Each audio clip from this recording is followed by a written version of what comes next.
Hello, you guys. Welcome to this week's episode of the Expand and Evolve podcast. This is your host, Carly Pynchon. That sounds weird to say. I'm like used to doing other calls where I almost introduce myself totally different. And I have a guest this week, Cassie McGuinness. I'm so excited for you to be here. We are going to chat through, we were just talking, and her story is so good in regards to what it looks like to completely shift the life you're living despite how you shows her baby. Just mute yourself if she gets noisy. But despite how you were raised or what you grew up in, you can shift your entire reality based on just your mind and what you're willing to accomplish, achieve, and move forward toward. And so I thought it would be really cool for you guys to hear just kind of a little bit about her story. I really feel like the whole theme of it will be moving through adversity. And I've thought about having guests on too as just conscious conversations, like talking through real childhood stuff, like what our childhoods were like, how that related to our parenting now, and what we've learned, and then also how we've been able to find success despite how maybe we were raised or grown up. So why don't you just say a little bit about you? And obviously you're doing this with babies. If you guys hear baby in the background, that is why. Mom life, just doing it. Yeah, so I have my 6-month-old baby here. So hello, everybody. My name's Cassie McGuinness. I am a mom to 3 children under 5. I am a wife to a first responder. I am an educator, and I have made connections through Carly during a time when I actually explored being a holistic baby sleep consultant. And our views on a lot of parenting ideologies aligned, and we formed a friendship through there. So we have gotten to know each other, and I shared a bit of my story and kind of, got to the place where I feel willing to share, because maybe that might help somebody or shed that type of idea that you can move through hard things. So, yeah. Okay, so I feel like let's jump into, we can come back to the baby sleep, but that alone, I feel like, is a whole episode that needs to happen, because we connected through, she was doing baby sleep consulting in a way that felt a lot more aligned to me. I loved what she was sharing and posting. We kind of became friends through that. But when I heard her story and things about just what she grew up in, I'm not one to believe that the way you grow up has anything to do with who you choose to be. However, I feel like so many people either stay in that victim energy or they choose to be the creator of their life. And a lot of people who go through adversity and hardship early on and in their childhood, so many people, if they aren't aware that they have the choice, they may stay in that. They may stay in that environment. They may just, have the generational stuff continue. They may still continue to choose substances, continue to choose all these things that lead them to a lifestyle that they grew up in that they didn't love, but they don't know any different.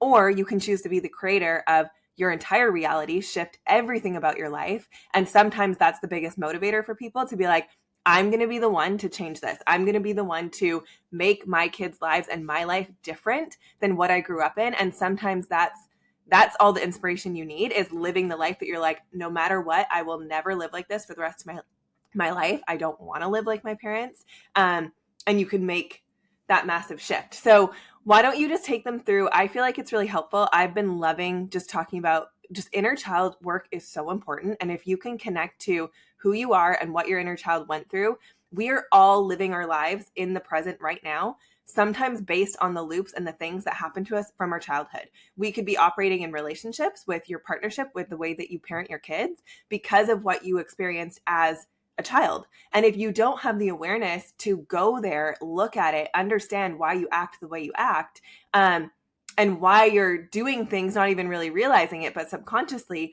you can just be reliving these loops and these patterns that you don't even realize you have the option to change and choose differently if you want to go there. So why don't you just give them a teeny bit of background about you and I want the real, the raw. Okay. Okay. Who was your mom? What kind of lifestyle did you have? Where did you live? All right. So we're unpacking a lot here. And I just want to kind of frame this, like what you were saying. So often I lived in this type of autopilot, but it was actually a survival mechanism. And for so long, I've lived in this cycle of grief and shame, of through where I've come from. And I've tied back to that moment so many times. It's because that grief and shame I lived with as a child, and moving forward as an adult, I never wanted to speak about where I came from because there was always grief and shame attached to that narrative that I was telling myself, because I lived that context. I lived in hell. If I say that, I say that honestly. And I think as a mother now, I look at my children and I go, holy my your penny. Wow, I literally can't believe that I actually survived that. And so we go back to this. I'll kind of paint everybody a picture, and you can ask any questions as I'm telling this story, because often when I go down this journey, this path for me, I uncover a lot of things that I've actually buried within my subconscious. So sometimes I will have moments where I will get a flashback of a specific instance, and I'm noticing it more frequently as I'm living the same type of, like, I'm living these instances, not the same that I did, but with my children, because my children are reaching the age where my trauma began. So it'll be silly things like my daughter jumping into the pool, and I'll have a flashback of a certain instance of what I lived at that age, which is completely a stark contrast for me. And it's becoming aware of breaking these generational patterns for my children. Like, regardless of what we do, we all have some type of trauma moving forward with us. And it's just up to us to decide how we move through it. And so often we're not even aware of the loops that we're on, like you say. So I'll take you guys back. So I do want to say something though on the parenting, because I find for sure, like, I'm reliving moments. It's bringing back memories of my childhood and moments where maybe I didn't feel like I received the love or the care or the understanding, or I didn't feel seen, or I didn't feel heard, or I didn't feel supported, whatever it is.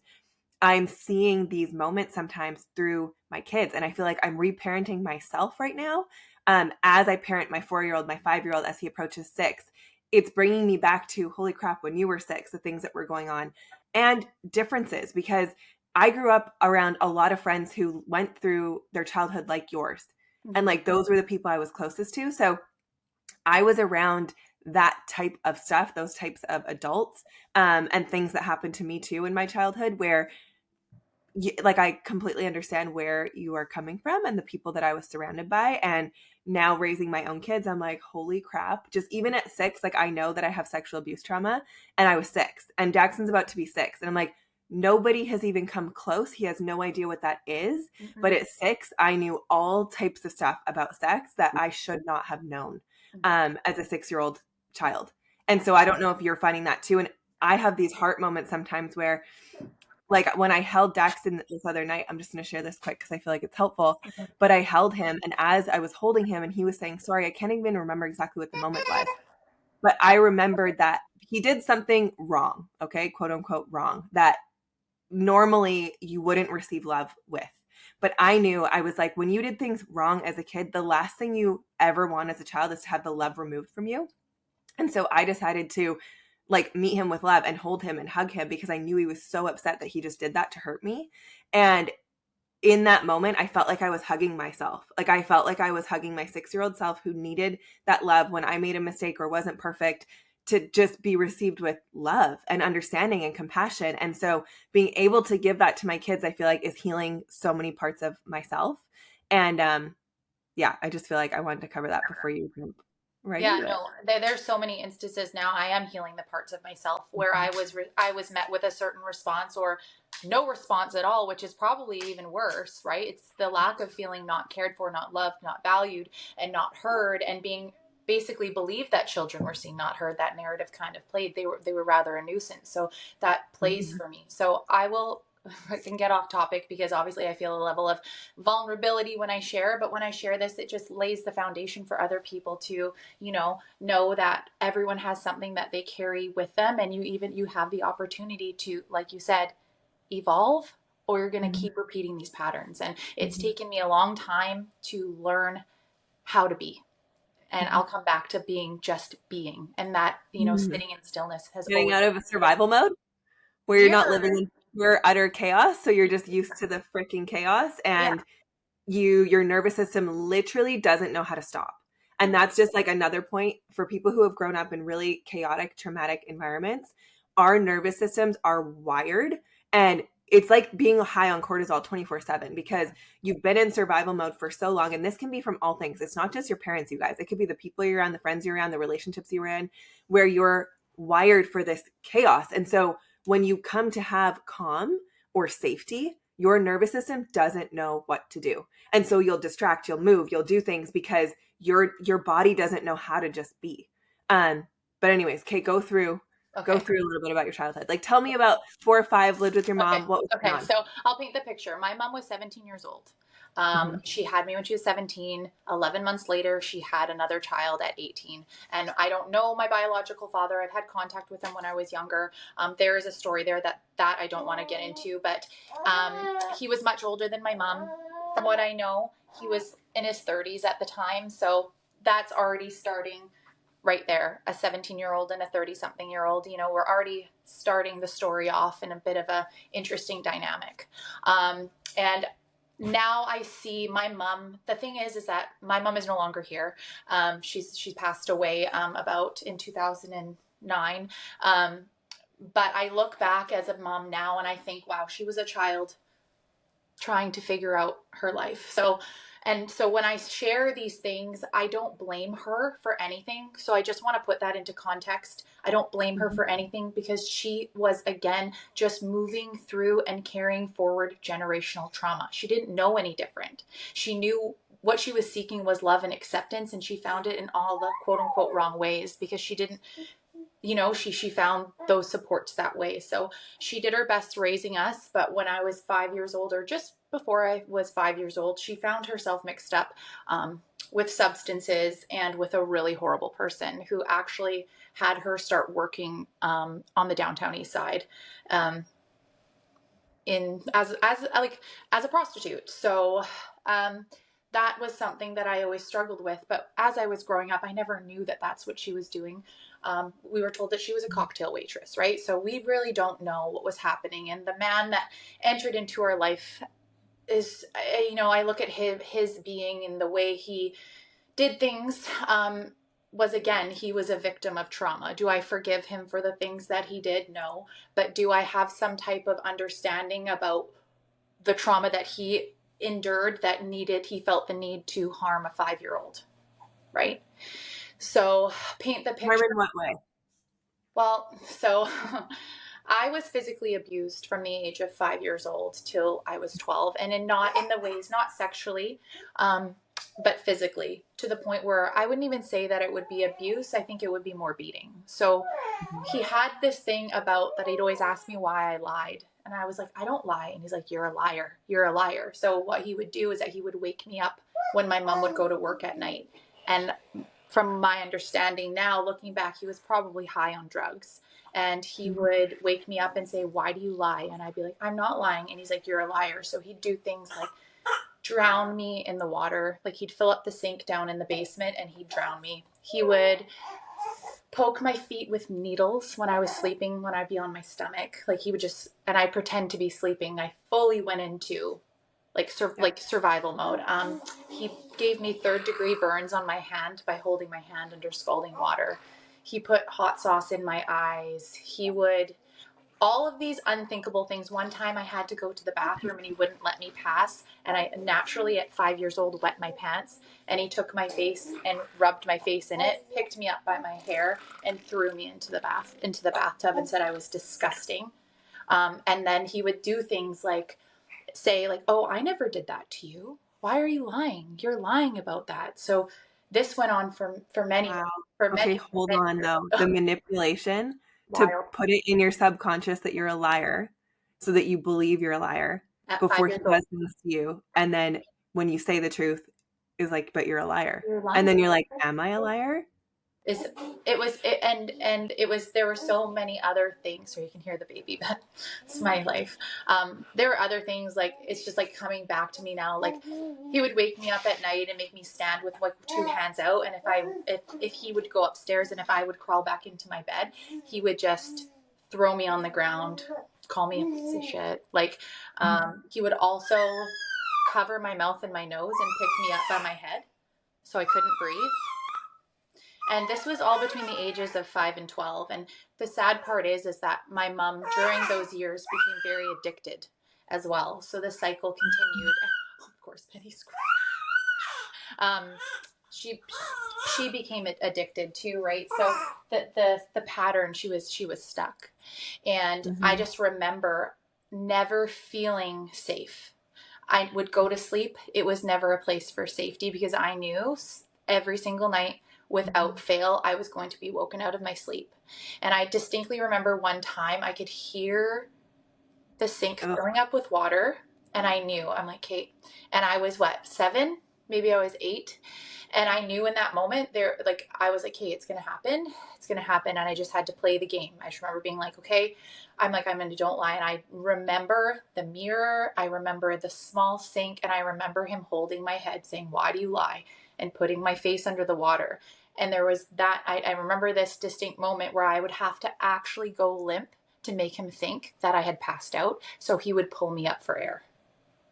And this is like 7 years old. And it's like there are so many moving parts to this, but those are the distinct memories that I have. And like he would again wake me up, make me sit on the side of my bed and go, why do you lie? And I'd be like, I'm not lying. And then he would take my lip and push it through my teeth. And I still have scars from where my tooth actually pushed through my lower lip. And then I would go to sleep, and then we'd wake up again and pretend like nothing happened. And when I had these physical marks on my body, I would make up a story. Oh, I fell. Oh, I accidentally bit my lip in my sleep, all to protect myself, right? And now because in that though, it's like you only know your caregivers as your caregiver. So like even though you're enduring abuse as a child, like I witnessed this the other day, this happened at the park, but I knew she wasn't okay. And I like got myself involved in the situation because I was like, her dad is abusing her. And I walked up to her and I said, are you sure you're okay? Because I can help you. And she went, no, I'm good. Everything's good. And I'm like, you're not good, but you're so afraid because that's what you see as love. You see this caregiver as love, and it's the only thing that has safety because you're in a home where like they're feeding you or whatever they're giving you. You don't have the capacity as a child to be like, I'm being abused and I need out of this. And if I tell someone the truth, I'll be saved from this. You save the abuser. And even right now, I'm thinking as you're saying this, I'm like, I guarantee you he was abusing you because your mom was the liar. He felt like your mom was lying. And so he was abusing you. And that was like his drunk way of taking it out somehow. Do you look like your mom? Do I? Oh yeah. Yeah. A lot like my mom. Like, yeah. And the only thing that makes sense. Yeah. He didn't like, I've always had that fire about me. And he didn't like that. Because he never harmed my sister. Like he just made her watch. So I don't know what's worse. Right.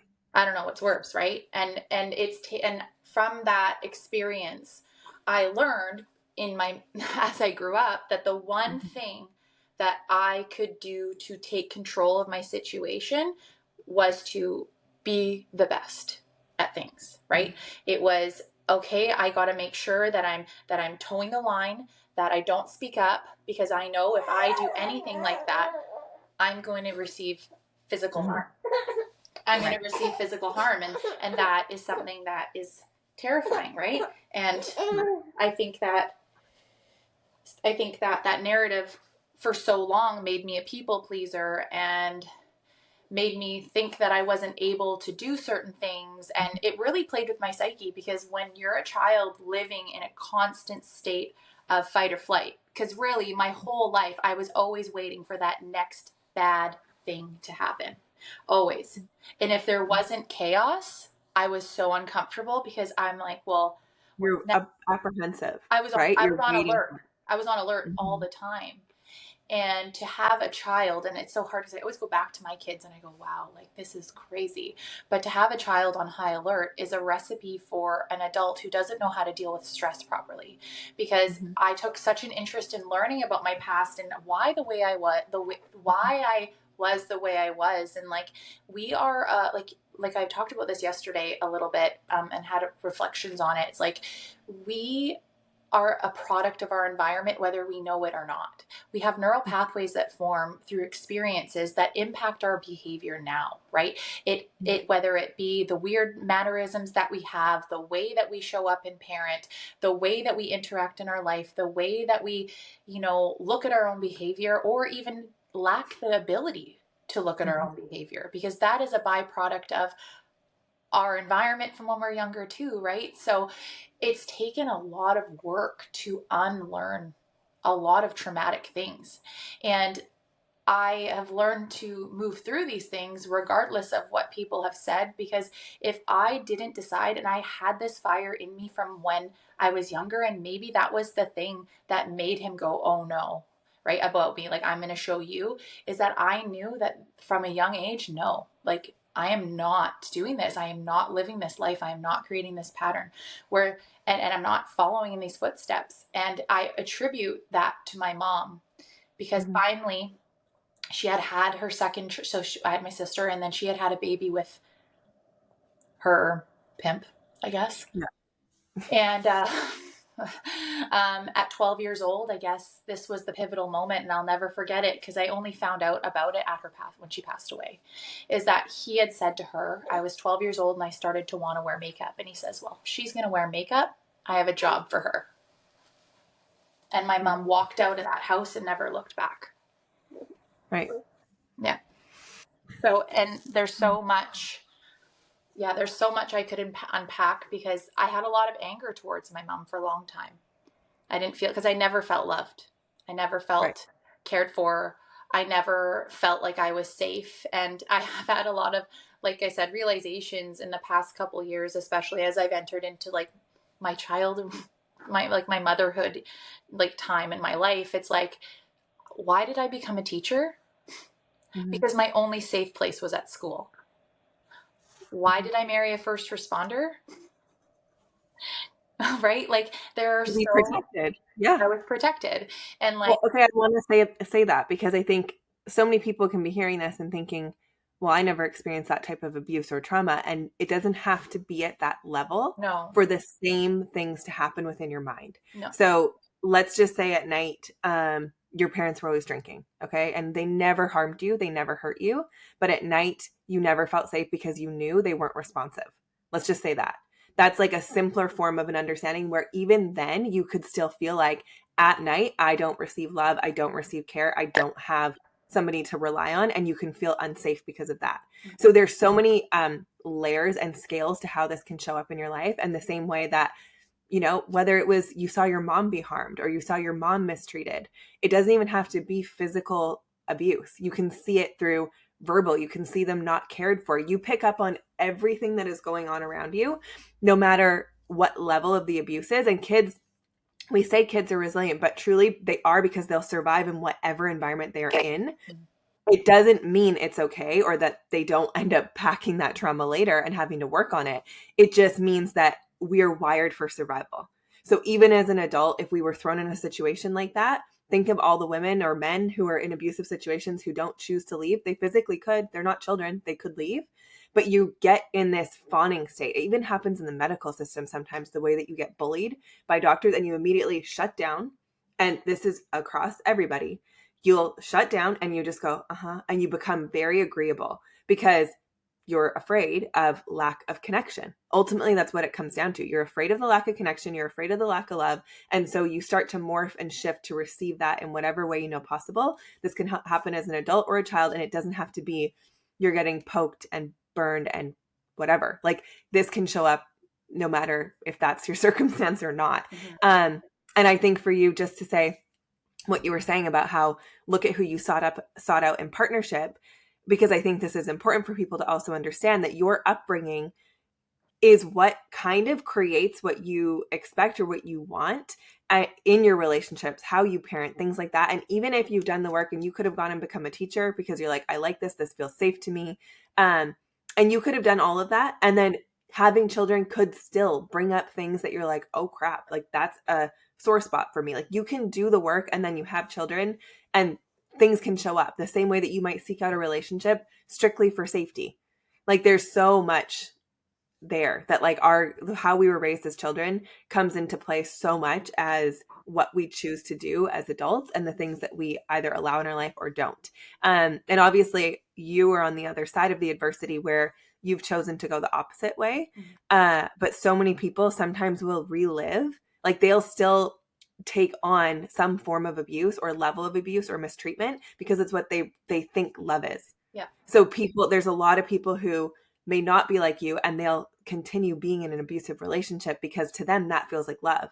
And the second someone's treating them well, they might be like, this is weird. Or they might seek out emotionally unavailable people because their parents were emotionally unavailable. So they saw that as love. And so there's just so much there that can impact that. There's so much there that can impact that. And it's the most powerful thing is bringing awareness to your own actions. And the one thing that I always say is if you continuously have an experience that makes you feel a certain way, that stops you, that halts you, that you can see that it's a bump in the road, and then you can continuously see it happening over and over and over again, it is sparking something in you that needs to change. And the hard, yeah, it's the loop. Like you said, it's the loop. It's like, okay, so I just want to give people a visual for a second Yeah. and continue. Yeah. So like, let's say past moment, right? You have to see it as, okay, past moments here. Yeah. Now we're looping to present, and you're given this opportunity to shift it, change it, work through your mindset. And if you don't change it, oh, well, let's go back to the past and then relive it in the future. And you're going to keep doing that until you choose to do something different or work through it. And relationships, you guys, are our number one like healing modalities, I swear. Like in relationship, all of this stuff will come up and it's actually for your benefit. It's for you to learn through and work through. So just know that, like, you don't need to run from it and go back to your comfort zone and think you need to end all relationships. It's actually showing up for you to rework that loop and rewrite that story. So sorry, continue. That's okay. And that was kind of where I went. It's like I was determined to rewrite my story and shift generational trauma. And that is something that's been very big. And to be honest, it's a process because, you know, I just knew, like, I was hyper vigilant. I was always on alert. So I'll walk you through there was more, like there's so much more I could unpack. But you can leave that. I want you to share a little bit now, like adversity wise, how you, like the steps you took. I think a pivotal moment for you where you went, I will never allow this to be my life. Like, what was the moment for you where you decided, and then you went and became a teacher and you've been successful otherwise, but what was the thing for you, if you can remember that pivotal moment, and then steps you took outside of just going to school, like things that you did to work on yourself to keep yourself in that space of, I'm never going to go back to relive that. And you know what? This is an evolving question because it's changed as I've gotten older and has changed as I've had more experiences as I go.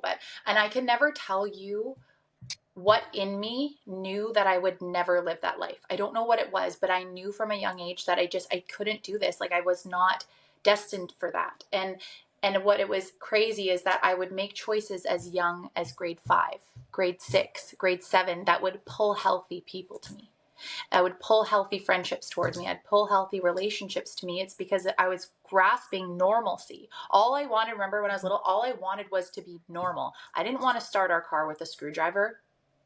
You know, like I didn't want to be the kid with lice. I was. So I would grasp onto these relationships, and those relationships that I formed with people are the things that I say saved my life. Because without seeing what was possible, and it was as minor as normal, healthy like family dynamics. They sat down at the dinner table together. What? No one's being called an effing B. No one is, being told that they're a piece of shit. Sorry to swear on here. No one's being told that they're disgusting. What do you mean they're having dinner and having a conversation and they're just going to go to their sports? So I have so many people to thank in my life, including my teachers. And I go back, I have 2 teachers. Well, actually my one teacher, his name is Mr. Weber. I don't know if he'll ever listen to this podcast, but he was the one person, because I had him in grade 6 and I had him in grade 7. He was the one person that believed in me in so many different capacities in my life to be an athlete, because this plays a role back in my story, because I was an athlete in university. And if it wasn't for that moment, that person's belief that I could be more than what I was coming from, it changed my whole life. And by having that simple belief, I have goosebumps saying this, like that one person believing in me changed my whole story, because I could surround myself with people who cared about me. And these people owed me nothing, but they saw this girl. There was no, oh my God, there was no hiding the fact that I was a victim of abuse. I was lying all the time. Oh my God, I can't believe, to protect myself, right? As a child, you learn these safety mechanisms, because I know when I tried to tell someone that I was being severely abused, I got in more trouble and I was called even more of a liar. It wasn't school, because I would never go tell them there. And I'm not going to say the persons who I told, but it did nothing. So those people who played a massive role in my life, and I know who they are and they know who they are, and I've reached out and thanked them. They took me to my sports. I distinctly remember one of my friends in grade 6, her mom took me to this store in Port Moody to get my first pair of soccer cleats. And soccer is what changed my life, and the people who believed in me. And it hasn't been just one person. It's been a series of people throughout my whole upbringing that made me believe and poured belief into me without even actually saying pouring belief into me. Right? Saying that you are capable of more, you could do all these things. Well, and now as an adult, right, thinking about it on the other side, like imagine you were witnessing a child going through that, right? Like you would 1000% get involved and be there to support them and help them and do whatever you could. But as a parent, and also what I was thinking actually is when you said you told somebody and you weren't met with any help, here's another funny thing about abuse is subconsciously, oftentimes we will seek out somebody who's not going to give us what we want. So like you may expect that like nobody's really going to help you anyways, and then you go tell the person that you know is not going to help you. Does that make sense? This could even happen as an adult in a relationship where you keep fighting for love from people who are never going to love you right, because you're trying to get that reward of them finally getting it, because as a kid you had to fight to try to be loved and they never got it right. And so you're in a different position, because I know you're married and have this amazing relationship and you've chosen differently, but so many people, even as adults right now, on a like lower level abuse scale, you could be in a partnership right now where you're fighting to try to receive love because you used to have to fight or do something, back to the being and doing. But like you used to have to do things to receive love. You couldn't just receive love for being. It was like, oh, you did this for me. Okay, you get love. Okay, you accomplished this. Now you get love. So there's so many aspects where that happens. And then I also want to touch on the athlete part of it, because there's so much value in becoming an athlete, because it teaches you grit, it teaches you resilience, it teaches you your power, it makes you do something harder, it puts you as part of a team. All of these things can be really, really helpful. And so many kids that do come from abuse, oftentimes if they find themselves in sports, can be the savior to teach them. Like there's people who believe in me, there's people who are there to support me, there's a team of people, you have a coach, which becomes a mentor, which can become like a parent role when you don't really actually have parents to rely on. And ultimately you end up parenting yourself, right? From a really young age. But in that, I just want maybe for you to share. So obviously sports played a role, but the choice you made at 6-7 or grade 6-7 or whatever you had said, I think I remember you telling me this too, that it was like you made choices about sports because you knew, okay, this could be my out. Like you were already, and this is so crazy to think as a parent now with our kids, that at a young age, they can be thinking of their exit plan. And like, even as adults, I've talked to people who have been in abusive relationships, and you still have to do that same thing. You have to start making choices to align yourself with an exit plan to get away from that situation. And those people you can never expect to change. It's you that has the choice, that has to be like, how am I going to get out? And you obviously made that choice. And I think you utilize sports to be able to get you into university and stuff like that. But I don't know if you want to share quickly on that. And then, yeah, anything else you want to share in regards to that little piece? Yeah, so I would say that those people made a huge difference in my life, and that is what quote unquote saved me, being there. And then once I did get into soccer and I was relatively good at it, the people within my soccer team, the parents there basically took me under their wing. And and it actually changed my whole trajectory, because I was playing soccer with one of the girls who went to a different school than the one I was currently at. And her dad basically talked to the school. It was a private school. Never in a million years would I've ever gone to a private school. And they said, okay, well, she's welcome to come here. So I went there on a bursary my first year. And when I reached grade 10, they could no longer do the bursary. So I was 15 years old and they said, you need to pay for your school. So I went and got a job at Burger King. And I was like, okay, I'm going to pay for my school because I knew that this was where I needed to be. And I couldn't tell you, like, I wasn't consciously being like, I know this is where I need to be. It was just like my behavior. I was led and I was making choices that I didn't even know that were aligning with what I deeply wanted. Because at 15 and 16, I don't know how to make these choices. I have an underdeveloped brain. I'm just trying to figure out my life. But I knew that I was aligning with something and I was being guided by something even then. And again, it's the influences that I had at the time. I had a boyfriend whose family literally took me in and changed my whole life and showed me what was possible. And that I will be forever grateful to them for that, because they also did change my life, right? And when I was in when I was in high school, I knew if I do not get a scholarship, like this is a pivotal moment, I will not be able to go to school. It wasn't like, oh no, it was like I would not be able to go to post-secondary if I did not have a scholarship. So in grade 11, I was like, I'm going to get a scholarship. I'm going to play soccer. I'm going to get a scholarship. And I was at this training camp in 11th grade and I met my coach, Shelly Howison, and I haven't talked to her in a lot of years. It makes me think that I should message her. She played such a pivotal role and we met. And I remember when I was in grade 12, I was sending out videos to the universities and I was signed to go to SFU. And I was like, oh my God, like I get goosebumps now because all of the things, all of the people that had helped me and all the people like had led me to this pivotal point. It's all perfect. It's like divinely placed people to support you and help you move out of it. Yeah. And whatever you guys believe in, I'm at a place in my life right now where I believe as souls, we come here, we choose our path. Yes. And we choose our parents. And so even when you said you would lay there and be like, I just need to make it through this. Yeah. I feel like you knew, and whether, I don't know, I have full goosebumps because I'm like, as a soul, you knew, okay, I just have to get through this. And like, you knew there was hope on the other side. And I just at this point feel like we choose that. And then people are divinely placed to help us maneuver. And it's up to you if you're going to utilize that stuff or stay stuck, because we're all meant to evolve. We're all meant to grow. And even the hardships are placed there perfectly. It can be really hard, but even if you reflect right now on those hardships, don't you see like they made you who you are today? Oh yeah.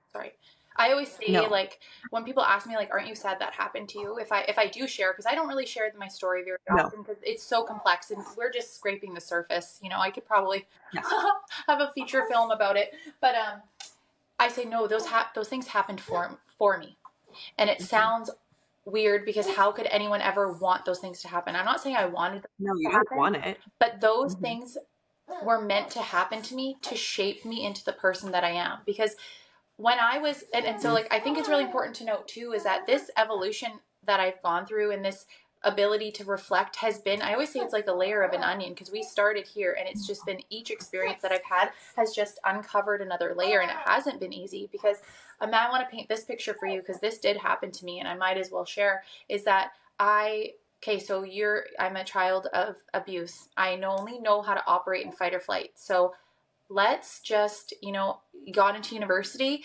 I'm going to get a scholarship and I'm not just going to play soccer. I'm going to be the captain in the last year. I'm going to get honorable mention for like, All-American. I'm not only just going to finish my degree, but I'm going to finish it in 3.5 years and then become a teacher by the time I'm 22 years old. Yeah. And get your master's, because you have to be the best at everything and do everything to the highest. Yes. And it's still within me now. But like when I do things now, it's coming from a place of evolving, not a trauma response, if that makes sense. Yeah. Because these things were trauma responses. Okay, what can I do to keep myself safe? Right. And I wasn't even aware of what I was doing because I wasn't even mentally there, because I was still in survival mode, because I could never just be ever. So when I met my husband, I remember saying to him, I'm like, you don't want this. Because we were young. He's 20. Sorry, I was 20. He was 18. And I was like, no, it's too much. Right. Because I was on my own. I had literally, I had always been on my own, essentially, emotionally.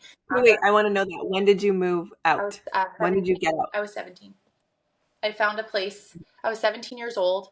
And I lived actually at my ex-boyfriend's grandma's house for a while. We had broken up, but I had nowhere to live.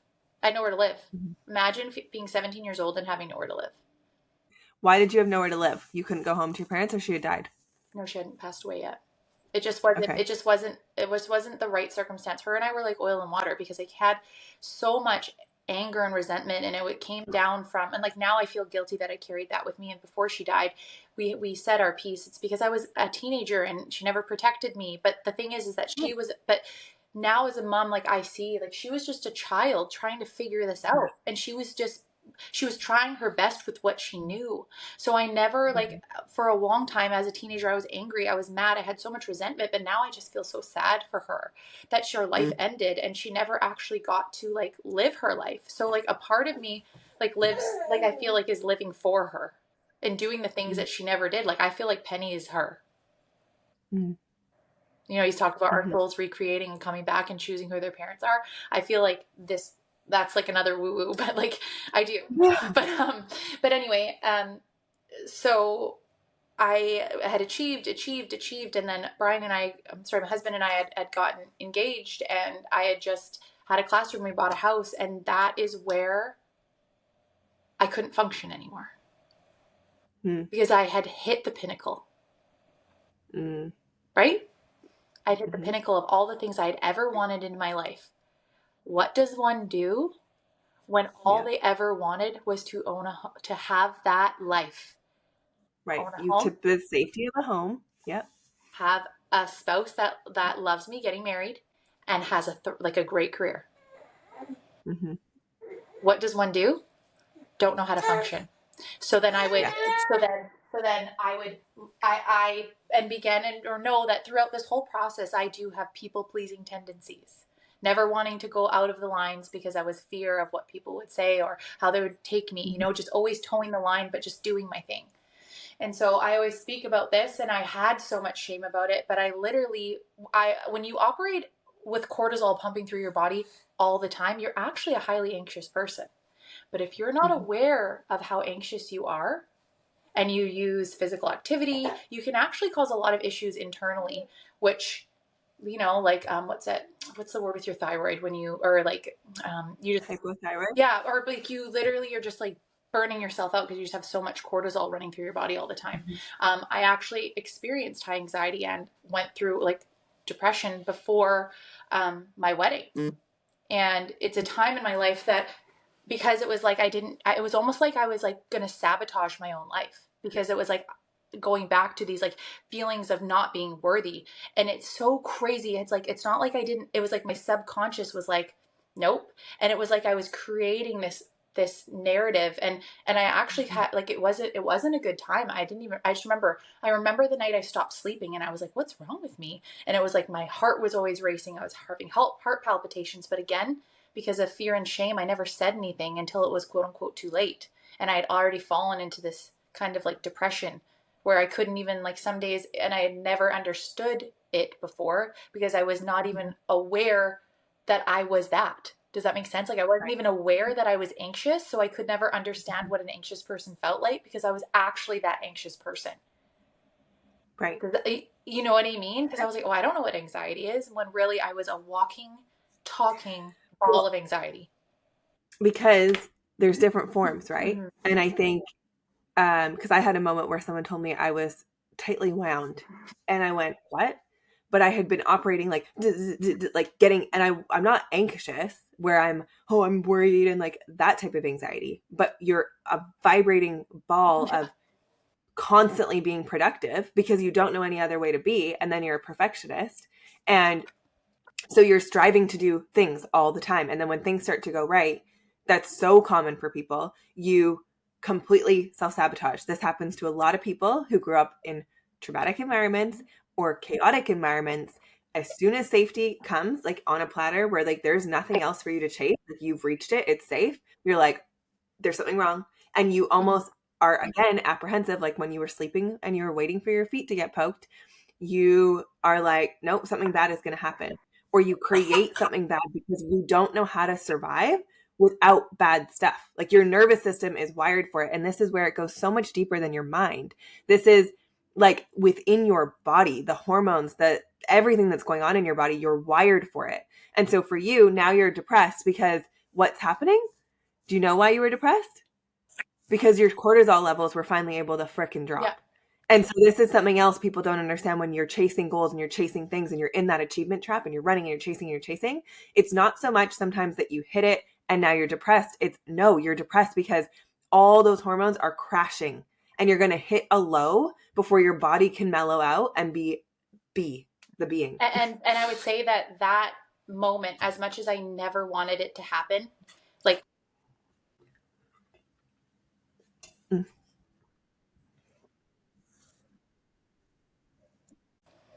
Your video. what just happened? I don't What know. just You went happened? like your audio cut out for a sec, but you're good. Okay. Sorry. And I'm so grateful for that experience, as hard as it was. Um, Not only to my husband for sticking by my side, like he is the one person that has taught me the meaning of what unconditional love looks like. And that for that even if we can unpack that, but that is an exploration on its own. Imagine having someone love you for you, but you've never known what love feels like. Yeah. Right. It's and like accepting you for all of the things and growing with you, but I won't go there. But that moment needed to happen, and I had some relationships at the time that supported me through that, and I will be eternally grateful for that. But it was that moment, that experience, that kind of catapulted me into being like, wow, like I have a lot of healing to do. I have a lot of things that I need to bring to the forefront of my own like how I operate. And I need to get really honest with myself about a lot of things. And I had to actually relearn how to be. I had to relearn coping mechanisms at 27 years old. I had to relearn, like I had to learn all these things because I had never experienced what it feels like to work through a problem without feeling that I'm in imminent danger. You know what I mean? Like I've had to relearn all these things, and as I've evolved and I'm a mom, it has become even more important to me to be able to, model those healthy coping mechanisms for my kids. Because it's crazy, but it's taken a lot of work. And sometimes like and the interesting thing is that like in those moments when I would see people going through like self-development or, you know, engaging in the process where they were like essentially healing, I thought it was weird. I was like, what are they Yeah. doing? Because I pushed it away because I was like, I'm fine. And I've met throughout Oh, my I'm life. fine. I'm That fine. was Yeah. me. I'm like, That's I'm fine. Everything's fine. And you become a professional at pushing everything under and not dealing with it because you're like, when you know how to be in survival mode, you just need to care like the next hour to hour to hour. And to go there is too much. So it's like, we're just going to like push all that away and we're just going to, I'm fine. Like, I'm good. I'm fine. I'm fine. no. Nothing hurts me. I'm fine. And then Yeah. what? You have a guarded heart too. And that's not great as a Yeah, female. or you have nothing to work on, and that's my favorite too. And like it's just so interesting now, Right. like and now I Okay, find it hold so on. interesting. Hold on. I have a question for you. Because Yeah, this was me, and you're gonna probably know that your childhood was messed up. But like yeah, my favorite now, what I'm noticing when I talk to people, like my childhood was perfect, and I'm like, okay, my childhood was good because I didn't experience the same trauma as you. However, there was still so many things that happened that led to different things that I still need to work on and heal from and still need to go there and rework the patterns and the loops and acknowledge them and work through all the stuff that I pushed down for the last 30 years of my life. No matter the level of trauma, it doesn't necessarily matter. Like in our bodies, we still need to move through it and work through it. It's ultimately the way I see it now is anything that caused you pain, anything that made you feel sad, anything that hurt your feelings, those things, if they've become core beliefs within you or they've become core memories within you, you need to go there because a lot of the time we didn't have the coping mechanisms then to know how to properly process and move through them and feel the emotions. And so they're stored within our body. And that was the big one for me. And I don't know if you had a moment like this where you were like, holy shit, I need to look at this. But I had physical pain throughout my entire body. And I thought it was from my workouts and from this and from that. And it was showing up for me because I stored emotion, like things that happened to me because I was fine. Okay, well, there was ex-boyfriends in my knees and there was things in my back and like the weight around my heart and my chest physically was like contracted all the time from guarding. And so these things were happening in my physical body because I wasn't going to the emotion and the root of it, feeling it, moving through it, and allowing it to move through my body. So I don't know if you had something like that show up for you. I haven't yet, but like that's like the next layer that I've been working on, because my mom did end up passing away from brain cancer in 2009. Mm-hmm. And she was diagnosed at 35. So I'm 35. So you can imagine just another layer that I'm looking to unpack. And it was the most valuable thing, because I openly go to therapy, because there's no way anyone could have lived every experience that I've lived and do these things without seeking some type of, place to rationalize and understand and explore all of the things and why I do things, right? Okay, but can I tell you something? But no, I gotta tell you one other thing. Okay. Tell me, and then I'll say. Yeah, and the thing is that I noticed and was pointed out to me is that, because even now in my life, which it is, I love my life. I am happy. I can just be.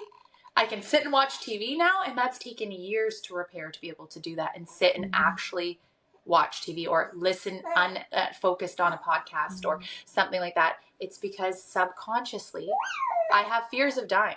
I have fears of getting cancer, just like my mom, because what is the next worst thing that could happen to me would be me dying. Mm-hmm. And I'm always waiting on that next worst thing. Mm-hmm. Isn't that insane? Mm-hmm. Because now I'm yeah. Like, you know what I mean? And it was like, wow, it's still there, regardless. Like, I've done so much work around that. And it's like, wow, this is just another layer that I need to work on and, get clear about why. And it's a trauma. It's a trauma again. Obviously, I've experienced probably a lot more than most, but I never want to discredit someone's experience, because just because it wasn't as severe as the experience that I've had doesn't mean it's not valid. And the one thing I want to add is, like, I just find it so interesting too. It's because, like, how I ended back into the classroom. It's like, I just know that, and the life that I have, it's like so powerful to be able to offer that to somebody else, what someone offered to me, if that makes sense. So there's so many parts, and I feel like I could keep talking, because nothing that I'm sharing is kind of like cut and dry. There are so many interconnected things to what we do and how we show up. And like, it takes a long time to actually unpack each thing. So I didn't mean to get off tangent, but I just think it's really important to know that, like, everything that we do and everything, like the place that we're in, like right now, where I have to unpack and understand like the next worst thing, it's still neurologically there, like in my brain, and I'm learning it, that it just never ends. Right. And I think I said something about talking to someone in therapy. Sorry, go ahead. Well, yeah, what I was going to say though, is what I've found with therapy is, because you said rationalizing, and I just wanted to say therapy can be great to consciously have a conversation about things that have happened and have a conversation about it. But anything to do with talking is still your mind. Yeah. And so much of trauma is within our body, and it's stored and it's packed down. Like, imagine it's like mud you've packed into your body. So what I found to be really helpful, and I feel like if you're someone who's only going to therapy and you're not finding your life is shifting or changing, or your beliefs are shifting, you need to start doing deeper levels of healing, which is like breath work, somatic therapy, different forms of people who help you get in your body. If it's an energy worker, a body healer, there's so many forms that allow you to do this. Breath work is the easiest one, I think, to be able to start doing. And you can go see an actual breathwork facilitator to help you go deep, breathe into it, and then come out of that pain. And feel it, because so often I'm a logical person, right? I am great. I can use my mind. I'm really smart, can do anything in school logically. Got it. Mind understanding is not the same as healing it from a like body standpoint of the things that are within your body, and a somatic standpoint of like what is stored there. Because when you do that work, like, that is the most freeing thing ever, and can actually allow your body to start releasing. And that's what it ultimately comes down to, is finding a way to release and let go. And you talked about a lot about the shame and the guilt and all of the things that even showed up for how you felt about your mom before she passed away. And if you guys have never looked into the chart of consciousness, that is game changer in understanding how those feelings are going to impact your life energetically. So let's say you're operating out of shame, guilt, fear, all of those feelings and emotions. Those are like the lowest vibrational frequency in terms of you being able to go out and become that creator, like how we were talking about, like you can either choose to be a victim and remain in your circumstance or choose to be a creator. In order to become the creator, you need to have courage, hope, and then that's what brings you to like the joy and the love and all these like higher vibrational frequencies. But that, you know what comes before courage too, is desire and like pride and desire and all these things. And so just understanding that, like coming from the shame, the guilt, and the fear, you need to hit things like desire and have that fire within you, like you said, to be able to choose courage, to choose differently, and then become that creator of your life. And it's not easy. Like it's not easy, but it's reminding yourself that no matter what has happened to you in the past, you have the choice to choose differently now and to choose differently moving forward and to create a different reality, whether that's for yourself, your kids, your partnerships. You can rewrite it and to make it whatever you want. And I just want to highlight for you something that you said when you were like, I don't want to start my car with a screwdriver. It can be that small. It's not small, but that small where you saw someone with a regular car and you went, oh, people have cars they just turn on. Okay, well, I want a car that just turns on. I don't want to use a screwdriver. Okay, great. That's one little thing. Now you've seen families who don't swear at each other and call each other names and get drowned in the middle of the night. And so you're like, okay, great. There's families who don't do that. Okay, well, I want that thing. And this is the whole thing about creating the life that you want. It's a step-by-step process. Most people don't just start with like, I want a private jet and 900 properties. No, you start with the screwdriver in the car. And then you start with, I want a normal family dinner. Okay. And then you have that. And it's like, I want a healthy relationship. Okay. You have that. Okay. Well, now I would really like a home that we can live in and own because that's safe to me. Okay, great. Now you have that. And like you incrementally hit these different layers and steps in order to grow your vision and your belief. And then ultimately, when you start accomplishing these things for yourself, you go, holy crap, I am powerful. Holy crap, I can achieve things. Holy crap, like all that belief in me was real. Like I can find that belief within myself now. And now you become self-motivated and ready to run for whatever. And on the other side of that, it's like your vision expands and grows. And I don't know if you're facing this right now. As your vision expands and grows for your life because you accomplished all the things that you set out to accomplish, right? Like you have the safe family, you got the kids, you're home with them, like, you know, you're able to be present with them. They're safe. They're not being abused at night. You have the safe job. All the safety is there. Now, as you approach this next season of your life where you're starting to understand all of this and you start to realize like everything is limitless, like you can accomplish and achieve whatever it is you want. I don't know if you would just want to go into it money-wise right now, quick, just like that shift of even being able to allow your mind to expand beyond that. Because I think so many people sometimes get stuck at that level where they're like, okay, I have accomplished these things. Like, okay, great, I'm good. And maybe you are good. Maybe you are. But if you're listening to this podcast, you're probably wanting more and you know that you can have whatever it is you want in this life. And so for me, people always ask me like, how did you get that vision? I'm like, I didn't start with the vision I have right now for my life and the things that I know I'll achieve and accomplish. I didn't start there. It started with, I want to move out of my parents' basement. I want to have a car that I like. I want to have a home for my kids. Like they were smaller things where now it's grown to something so much bigger, but it all started from the small things and then building upon that. So do you have anything you want to share about what you're hitting right now? Well, I was just going to say, like, what you're saying is true. It's like, it's incrementally, it's small things, again, building up over time in order to allow me to see what's possible, right? So like if you were to take that 7-year-old me who thought my life would be where it is now, it would be way too overwhelming. It was small, tangible things that I felt that I could do and that I wanted for my life, right? And it's really important to know, like what you just said is like, you didn't know that you wanted these things because every time we step into that next version of ourselves, that next evolved place of ourselves, it allows our vision to expand. Well, what if we made this choice, which would allow us to do this? Well, what if we made this choice, which allowed us to do this? And in terms of finances, we grew up like very poor. Like we couldn't afford to eat. I couldn't afford to do sports. I always did sports because other people paid for it for me. Right? Like it was the gift of other people that paved the way for truly what my success was. And leaving the trauma and all that stuff behind, right? And my own inner work that has got me there.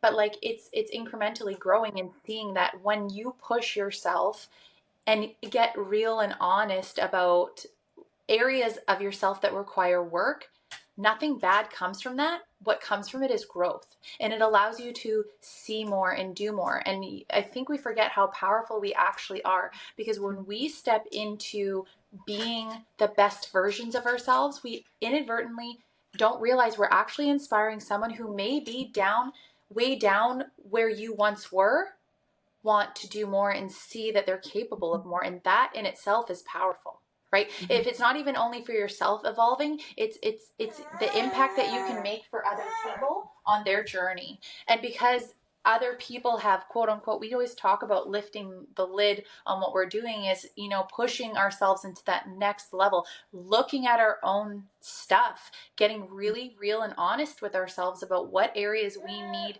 to grow, and recognizing that thing that Carly says, like that loop that we're stuck in, right? And when you recognize that loop and you stop that loop, literally there's nothing more that you, like, nothing will stop you. And if we go to the financial piece, never in a million years would I think that I would be in the position that I am. But it's that dedication to evolution, just like your podcast. It's a dedication to evolving and seeing what is possible. And it doesn't mean, because I think I want to clarify something, because often when sometimes from the outside looking in, people are like, well, aren't you happy with your life? Of course I'm happy with my life. But I know myself as a person. I will never be contented with not looking for the best version of myself. So when I'm in pursuit of the best version of myself, when we're in pursuit of the best versions of ourselves, we're constantly evolving, because experiences that we've had or circumstances that we have shape us into who we are. And they add to our wisdom and our knowledge. And it's just a part of the process of becoming your best self. And I think that's the greatest gift that we can give ourselves, because when we believe we're worthy of evolving and growing, there's literally no holding us back from what we can do in this life. And I always, whenever I talk about, because now that I'm embarking this chapter of my life that I'm so freaking excited for, it's like, I will often get met with this question, and I don't know if anyone else has ever thought about this. It's like, aren't you happy with what you have? I just got distracted by my baby. I'm like, yeah, I am, but I'm just looking forward to that next chapter and becoming that best part of me. I had something and then Penny distracted me, and it was something else, but it'll come back to me. Yeah, I feel like because we're at an hour, so we can kind of end here. But I guess I would just say, for the person who may have experienced like abuse, trauma, an upbringing that they're not super proud of, that they maybe feel ashamed of. First of all, I want to say thank you for being open to sharing, because I know you're not super open about this stuff. And when I found out, I was like, everyone needs to know this. And you're like, what? And I'm like, no, literally, this is the stuff, you guys. The things that you've gone through, the hardships you've gone through, your adversities that you've overcome are the connectors. Like especially if you're in business or you're like in a people relationship, whatever, like the stuff that you feel ashamed of, people need to know. Like there's no shame. And honestly, the only person that shame is killing is you. The right people are never going to judge you or hate you or think less of you because of that type of stuff. Like the right people in your life are always going to be like, wow, and accepting and give you love. But if you're holding that shame about that story, you're holding that shame within you. So sometimes I feel like people are afraid to share, and they're afraid to let people know about them because like, oh, what if it changes your viewpoint of me? No, it's like letting that story be known and be out. It's like you're also allowing yourself to be accepted and loved, and know that you no longer have to carry that shame about what happened to you. It's the same way for me. I'm like, I can so openly talk about sexual abuse and all the stuff because I'm like, yeah, this stuff happens to a lot of people, a lot of kids. It's not our fault. Why would we ever carry that shame or that guilt or that any of it? It's like, that's on the other person, which is like sad for them, because I bet they were abused too, because anyone who abuses kids typically came from an abuse cycle. And so just knowing like, I don't want to carry that guilt and that shame. I have nothing to be guilty of. I was a victim. I even hate using the word victim, because I'm like, something that happened. Yes, it happened to me. Yep. And like, I have a choice to not live in that or make that anything to do with who I am. Things that have happened to you or circumstances you've grown up in are not who you are. They're things that you've experienced. There's a difference.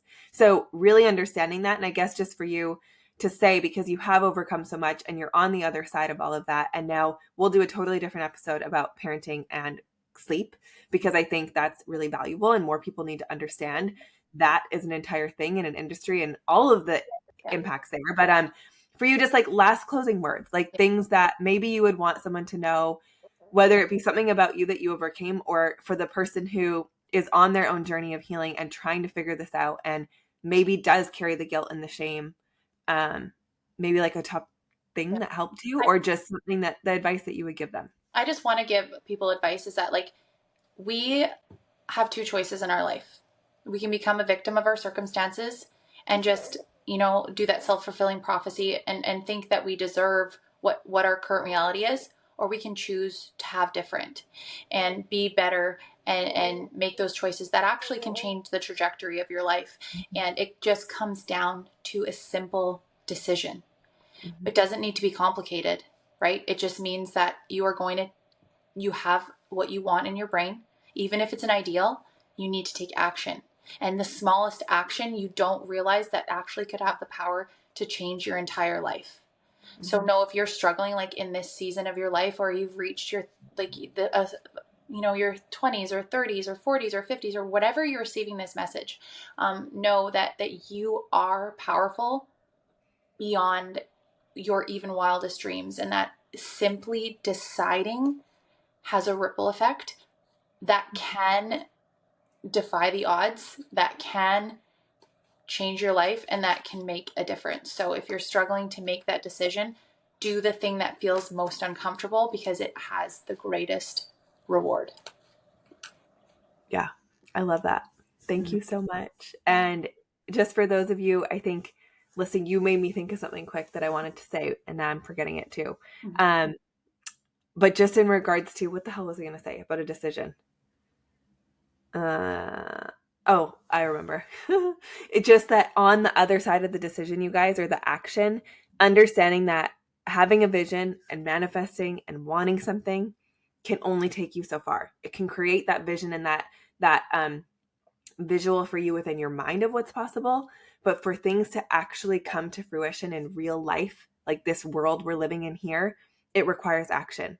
And so maybe it's that action is finding an exit plan from your current situation. Maybe it is taking the step on the idea you've had your entire life that you know would be amazing, or that it's like your heartfelt calling that you love it. Like taking the action to move toward that thing, taking the action to start caring about your health, taking the action to go book your first therapy appointment or breathwork session or women's circle, like whatever the thing is, it's taking a physical action. It does require some doing. So yes, being is important, but oftentimes if you know that you have this pull that you need to start doing this work or diving into this stuff, you have to take physical actions in this real world to move through any of it. It can't just be laying on your couch hoping for your life to change. It won't help. It won't happen. So thank you so much for sharing your story, and thank you for being here. Well, thank you so much for having me. Baby and all. Baby and all. Yeah. Right, Penny? You just made it so much more vibrant. Yeah. Everyone, I feel like if there's moms listening, they're going to be like, wait, is my baby making noise? Wait, like here in the background. Sorry, guys. But I can't wait till our next one. I think the parenting one is going to be very good. Okay. And about baby sleep. Yeah. Yeah. Okay. Thank you.